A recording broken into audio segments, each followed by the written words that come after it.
এই ভিডিওটি আপনার জীবনে ঘটুয়া এক গুরুত্বপূর্ণ সমস্যার সমাধান পাই প্রস্তুত করা হয়েছে। দুনিয়ার সবুঠু ভয়ঙ্কর সমস্যাটি হলা বিলম্বন বা procrastination. Doing everything except the main task is called procrastination.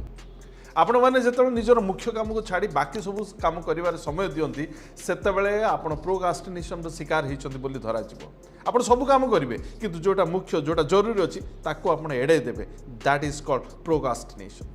उदाहरण स्वरूप मुझे अनेक छात्र छात्री मानू जानी जो मैंने दशम रे खूब भल नंबर रखी कृतकार्य होता किंतु युक्त 2 श्रेणी में पास मार्क सुधा रखी पारती ना। सेमानंकर एमती विफलतार 99% दायी होची गोटे त्रुटिपूर्ण मानसिकता जहाँ कि आम प्रोकास्टिनेशन बोली कही था बा सेमाने प्रोकास्टिनेशन शिकार होती बोली आम कही था। आजर पाठ काली पढ़ीदेविनी कि पर देखीदेविनी कि यही चिंताधारा तांको आस्ते आस्ते एमती गोटे जाल में छंदी दिए जे सेमाने सेठू मुकुलिबा पूरापूरी असंभव हो पड़े। सेमाने मुकुली पारती ना। जहाँ करवा जरूरी ताहाको न करी जानी शुणी से काम को अवॉइड करिवार जो प्रवृत्ति अच्छी बा परे करी वेरी डेंजरस वर्ड कहीकि अवहेला करवा होची प्रोकास्टिनेशन। अन्य भाषा रे कहबा गले करवा काम को जानी शुणी न करवा मनोवृत्ति होची प्रोकास्टिनेशन एवं ओडिया रे आमे ताहाको विलंबन बोली कहिथाउ। मनस्तत्वविद जॉर्ज एंसली कहती प्रोकास्टिनेशन बा विलंबन मनुष्य एक मौलिक प्रवृत्ति। It is a fundamental attitude एक मानवीय त्रुटि उणा अधिक समस्ते यह द्वारा आक्रांत होता। तेणु बद्धमूल भाव कॉन्शियसली ये त्रुटिरु निजको मुकुलेबा पाई समस्त को प्रयास करिया पड़िबो। एक अध्ययन कहे जे सारा विश्वर 20% प्राप्त वयस्क व्यक्ति माने नियमित भाव रेगुलरली निज कार्य को प्रोकास्टिनेट करथांती बा जरूरी कामटी को परे करिबी कहिकी अवहेला कर दे थांती। तेबे कोन पाई एमती हुए कौन सी काम को विलंब रे बा परे करिबी बोली भाबिबा पछर मनस्तत्वटी कोन ताहा प्रथमे बुझिबा जरूरी अटे। प्रोकास्टिनेशन एक प्रकार अवॉइडेंस बिहेवियर अटे। अवॉइडेंस बिहेवियर कहले एड़ेवा आचरण को बुझाए। विलंब करिवार कारण गुड़िक बहुत थाए एकाधिक अच्छी विलंबन करिवार एकाधिक कारण अच्छी एवं से कारण गुड़िक जटिल मध्य अटंती कॉम्प्लेक्स अटंती। प्रथम कारण the first reason why we procrastinate is called task aversion अर्थात कार्य प्रति विरक्ति। जेतेबेले कौनसी कार्य बोरिंग लगे अप्रीतिकर लगे होपलेस हताशजनक लगे किंबा अत्यधिक कष्टसाध्य लगे डिफिकल्ट लगे सेतेबेले मन बा मनीष कौन करे ताको घुंचेई दी थाए एवं एटा प्रोकास्टिनेशन रो प्रारंभ। ये जो घुंचेबा प्रक्रिया घुंचेबा को पसंद करिवा is the foundation of procrastination. Second कारण होची फियर एंड एंजाइटी जहाँ को आम भय एवं उद्वेग बोली कहबा। कौन सी कार्य को नहीं कि नकारात्मक भावना गुड़िक उपजिबा गोटे स्वाभाविक प्रक्रिया जमती कि मुझे कामटा करी विफल होनी तो एवं ये कामटा गले समालोचित हबार अवकाश नहीं तो किंबा किसी अनिश्चितता नहीं तो एगुड़िक फियर एवं एंजाइटी को सृष्टि करता है। ये सब व्यक्ति को कार्यटी को न करी बरं कार्यटी को एड़े दवाई स्ट्रांगली मोटिवेट करता है। तेणु प्रोकास्टिनेशन को जदि कहीं कहे जे ताहा एक प्रकार आलस्य तेबे मु कहिबी ताहा भूल। प्रोकास्टिनेशन एक रकम रो भय बा फियर बोली कहबा अधिक ठीक अटे। Procrastination is not laziness procrastination is fear. यह फियर बा फेल्युअर बा फियर ऑफ नेगेटिव इवैल्यूएशन बा एंजाइटी को बुझाई थाए।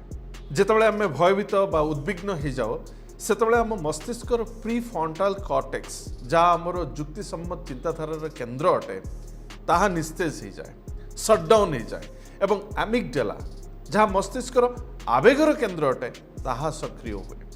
एमिगडालार सक्रियता कार्यटा को गोटे विपद बोली मस्तिष्क को सूचना दिए एवं जेतेबेले मस्तिष्क को सूचना जाए जे कार्यटी एक रकम विपद सेतेबेले मस्तिष्क से कार्यटी को संपादन करने अपेक्षा से निवृत्त रही ओहरी जावाई उचित मन करे एवं यही मारात्मक मानसिकता को आम प्रोकास्टिनेट कहबा एवं एथिरु मुकुलिबा पई गोटे स्ट्रॉन्ग फोर्स गोटे थ्रस्ट आवश्यकता होता है। आपण मैंने समस्त जानती डर के आगे जीत है। आपण जो काम को अवॉइड करचंती तार संपादन करने आपण साहस सहित एक्शन नबा पड़ो एवं निजर जो कंफर्ट जोन बा जो स्थाणुता अच्छी ताकू चुरमार करदे पड़ो। प्रोकास्टिनेशन बा विलंबन प्रक्रिया रो गोटे मूल कारण होची इंटेंशन एक्शन गैप।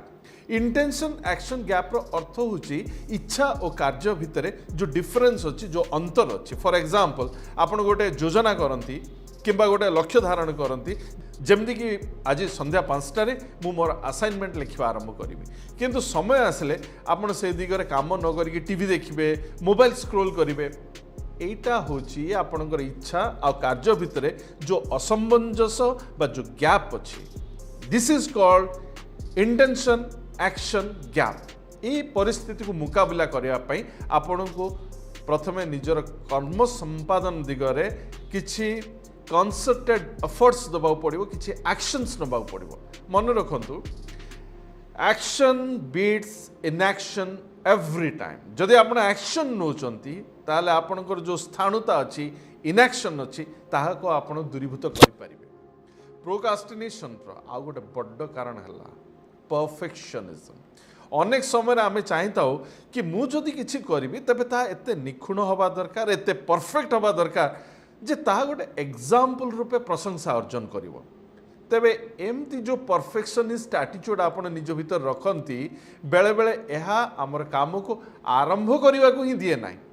आरंभ करिवार गोटे बाधक हुई ठिया हुए। ओडियार गोटे ढग अच्छी जे 60 मन घी हब ना कि राधा नाचब ना।